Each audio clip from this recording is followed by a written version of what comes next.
যেহেতু পুলিশ গেছে গা, এখানে থানা ভাঙচুর করার তো কোনো প্রয়োজন নাই। সবার জনগণের টাকার কিনা ঠিক আছে। মানে জিতে কালকে নিউ মার্কেট পুলিশ যেসব হামলা করছে, ঠিক আছে, এটা অন্যায় করছে পুলিশ। রাষ্ট্রীয় সম্পদ নষ্ট করে এটা কোনো না, রাষ্ট্রীয় সম্পদ নষ্ট করা এটা পুরো অন্যায়।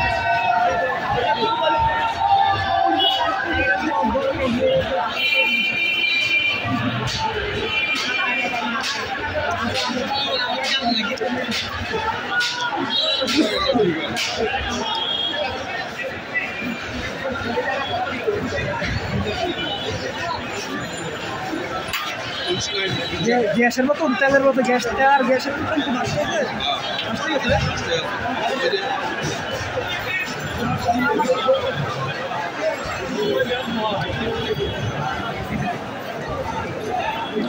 রাষ্ট্রীয় সম্পদ নষ্ট করা এটা পুরো অন্যায় হলো।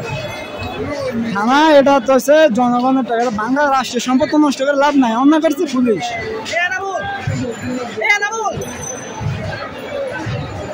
ওটা কি গ্যালাসে কি বাইরের আকর্ষণ দেখা যায় না, থানার ভিতরে আগুন, ওই গ্যালাসে বাইরটা দেখা যাচ্ছে।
Thank you.